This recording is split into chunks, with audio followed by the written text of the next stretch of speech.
The Telltale Heart by Edgar Allan Poe. True. Nervous. Very, very dreadfully nervous I had been, and am. But why will you say that I am mad? The disease had sharpened my senses, not destroyed, not dulled them. Above all was the sense of hearing acute. I heard all things in the heaven and in the earth. I heard many things in hell. How then am I mad? Hearken and observe how healthily, how calmly I can tell you the whole story. It is impossible to say how the first idea entered my brain, but once conceived, it haunted me day and night. Object there was none. Passion there was none. I loved the old man. He had never wronged me. He had never given me insult. For his gold I had no desire. I think it was his eye. Yes, it was this. One of his eyes resembled that of a vulture, a pale blue eye with a film over it. Whenever it fell upon me, my blood ran cold, and so, by degrees, very gradually, I made up my mind to take the life of the old man, and thus rid myself of the eye forever. Now this is the point. You fancy me mad. Madmen know nothing. But you should have seen me. You should have seen how wisely I proceeded, with what caution, with what foresight, with what dissimulation I went to work. I was never kinder to the old man than during the whole week before I killed him. And every night, about midnight, I turned the latch of his door and opened it, oh, so gently. And then, when I had made an opening sufficient for my head, I put in a dark lantern, all closed so that no light shone out. And then I thrust in my head. Oh, you would have laughed to see how cunningly I thrust it in. I moved it slowly, very, very slowly, so that I might not disturb the old man's sleep. It took me an hour to place my whole head within the opening so far that I could see him as he lay upon his bed. Ha! Would a madman have been so wise as this? And then, when my head was well in the room, I undid the lantern. Cautiously. Oh, so cautiously. Cautiously, for the hinges creaked. I undid it just so much that a single thin ray fell upon the vulture eye. And I did this for 7 long nights, every night just at midnight. But I found the eye was always closed, and so it was impossible to do the work, for it was not the old man who vexed me, but his evil eye. And every morning, when the day broke, I went boldly into the chamber and spoke courageously to him, calling him by name in a hearty tone, and inquiring how he'd passed the night. So you see, he would have been a very profound old man indeed to suspect that every night, just at 12, I looked in upon him while he slept. Upon the 8th night, I was more than usually cautious in opening the door. A watch's minute hand moves more quickly than did mine. Never before that night had I felt the extent of my own powers, of my sagacity. I could scarcely contain my feelings of triumph to think that there I was, opening the door little by little, and he not even to dream of my secret deeds or thoughts. I fairly chuckled at the idea, and perhaps he heard me, for he moved on the bed suddenly as if startled. Now you may think that I drew back, but no. His room was as black as pitch with the thick darkness, for the shutters were close fastened through fear of robbers. And so I knew that he could not see the opening of the door, and I kept pushing it on steadily. Steadily. I had my head in, and was about to open the lantern when my thumb slipped on the tin fastening, and the old man sprang up in bed, crying out, "Who's there?" I kept quite still and said nothing. For a whole hour I did not move a muscle, and in the meantime I did not hear him lie down. He was still sitting up in the bed listening, just as I have done, night after night, hearkening to the death watches in the wall. Presently I heard a slight groan, and I knew it was the groan of mortal terror. It was not a groan of pain or grief, oh no! It was the low, stifled sound that arises from the bottom of the soul when overcharged with awe. I knew the sound well. Many a night, just at midnight, when all the world slept, It has welled up from my own bosom, deepening with its dreadful echo the terrors that distracted me. I say I knew it well. I knew what the old man felt and pitied him, although I chuckled at heart. I knew that he had been lying awake ever since the first slight noise when he had turned in the bed. His fears had been ever since growing upon him. He had been trying to fancy them causeless, but could not. He had been saying to himself, "It is nothing but the wind in the chimney. It is only a mouse crossing the floor." Or, "It is merely a cricket which has made a single chirp." Yes, he had been trying to comfort himself with all these suppositions, but he had found it all in vain. All in vain.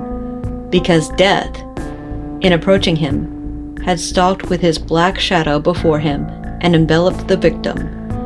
And it was the mournful influence of the unperceived shadow that caused him to feel, although he neither saw nor heard, to feel the presence of my head within the room.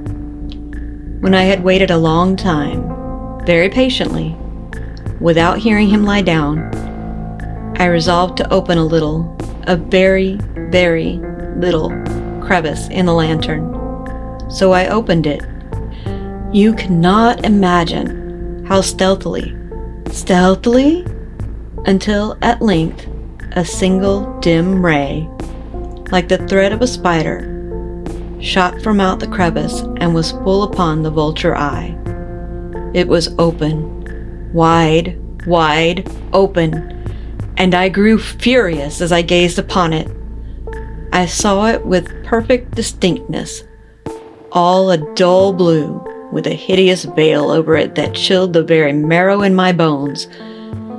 But I could see nothing else of the old man's face or person, for I had directed that ray, as if by instinct, precisely upon the damned spot. And now have I not told you that what you mistake for madness is but over-acuteness of the sense? Now, I say, there came to my ears a low, dull, quick sound, such as a watch makes when enveloped in cotton. I knew that sound well, too. It was the beating of the old man's heart. It increased my fury, as the beating of a drum stimulates the soldier into courage. But even yet I refrained and kept still. I scarcely breathed. I held the lantern motionless. I tried how steadily I could maintain the ray upon the eye. Meantime, the hellish tattoo of the heart increased. It grew quicker and quicker, and louder every instant. The old man's terror must have been extreme. It grew louder, I say louder every moment. Do you mark me well? I have told you that I am nervous. So I am. And now, at the dead hour of night, amid the dreadful silence of that old house, so strange a noise as this excited me to uncontrollable terror. Yet for some minutes longer I refrained and stood still. But the beating grew louder. I thought the heart must burst. And now a new anxiety seized me. The sound would be heard by a neighbor. The old man's hour had come. With a loud yell, I threw open the lantern and leaped into the room. He shrieked once. Only once. In an instant, I dragged him to the floor and pulled the heavy bed over him. Then I smiled gaily to find the deed so far done. But for many, many minutes, the heart beat on with a muffled sound. This, however, did not vex me. It would not be heard through the wall. At length it ceased. The old man was dead. I removed the bed and examined the corpse. Yes, he was stone dead. I placed my hand upon the heart and held it there many minutes. There was no pulsation. He was stone dead. His eye would trouble me no more. If you still think me mad, you will think so no longer when I describe the wise precautions I took for the concealment of the body. The night waned, and I worked hastily, but in silence. First of all, I dismembered the corpse. I cut off the head, and the arms, and the legs. I then took up 3 planks from the flooring of the chamber, and deposited it all between the scantlings. I then replaced the boards so cleverly, so cunningly, that no human eye, not even his, could have detected anything wrong. There was nothing to wash out, no stain of any kind. no blood spot, whatever. I had been too wary for that. A tub had caught it all. Ha ha! When I made an end of these labors, it was 4 o'clock, still dark as midnight. As the bell sounded the hour, there came a knocking at the street door. I went down to open it with a light heart, for what had I now to fear? There entered 3 men who introduced themselves with perfect suavity as officers of the police. A shriek had been heard by a neighbor during the night. Suspicion of foul play had been aroused. Information had been lodged at the police office, and they, the officers, had been deputed to search the premises. I smiled, for what had I to fear? I bade the gentleman come. The shriek, I said, was my own, in a dream. The old man, I mentioned, was absent in the country. I took my visitors all over the house. I bade them search well. I led them at length to his chamber. I showed them his treasures, secure, undisturbed. In the enthusiasm of my confidence, I brought chairs into the room and desired them to rest from their fatigues, while I myself, in the wild audacity of my perfect triumph, placed my own seat upon the very spot beneath which reposed the corpse of the victim. The officers were satisfied. My manner had convinced them I was singularly at ease. They sat, and while I answered cheerily, they chatted familiar things. But ere long, I felt myself getting pale and wished them gone. My head ached, and I fancied a ringing in my ears. But still they sat and still chatted. The ringing became more distinct. It continued and became more distinct. I talked more freely to get rid of the feeling, but it continued and gained definitiveness until, at length, I found that the noise was not within my ears. No doubt I grew very pale, but I talked more fluently and with heightened voice. Yet the sound was increased, and what could I do? It was a low, dull, quick sound, much such a sound as a watch makes when enveloped in cotton. I gasped for breath, and yet the officers heard it not. I talked more quickly, more vehemently, but the noise steadily increased. I arose and argued about trifles in a high key with violent gesticulations, but the noise steadily increased. Why would they not be gone? I paced the floor to and fro with heavy strides, as if excited to fury by the observation of the men, but the noise steadily increased. Oh God, what could I do? I foamed, I raved, I swore. I swung the chair upon which I had been sitting and grated it upon the doors, but the noise arose over all and continually increased. It grew louder, and still the men chatted pleasantly and smiled. Was it possible they had not heard? Almighty God, no!